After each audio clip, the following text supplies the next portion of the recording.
Hey everyone, Henry here. Welcome to another video, and today we're going to be talking about how to edit faster in Premiere like a boss. You'll be going through and editing these videos like wham bam thank you ma'am.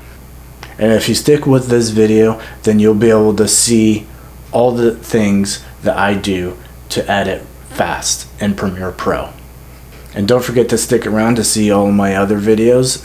Before we get started, don't forget to hit that like button and subscribe to my channel.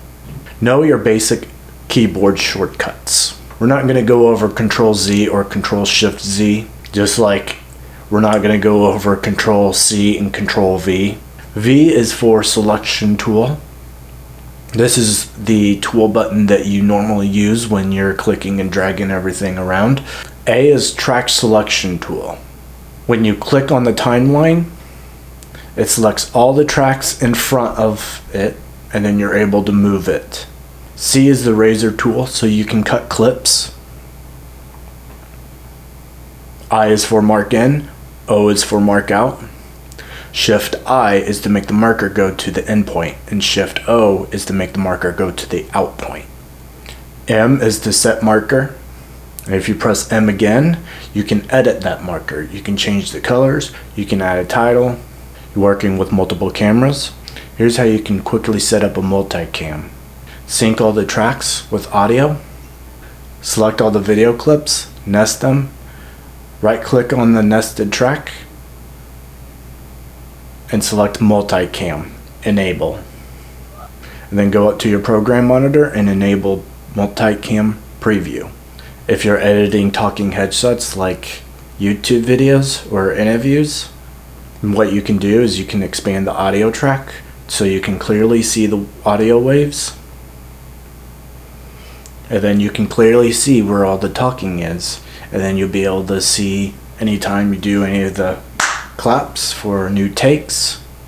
You can change your playback resolution speed. You go up to the program monitor, and down at the bottom you'll see full or half or a quarter. You should not go less than a quarter. This will also help your computer run more smoothly while editing. And using proxies. In your bin, select the video clips, right click, go down to create proxies, and choose the settings that you like to use. And then you're going to let Media Encoder render out all the clips, which can take some time. And then up in your program monitor, make sure you add in the enable proxy button, and when it's highlighted blue, that means it's enabled. Use adjustment layers. If you need to make minor adjustments to all your video clips, add an adjustment layer to the whole timeline.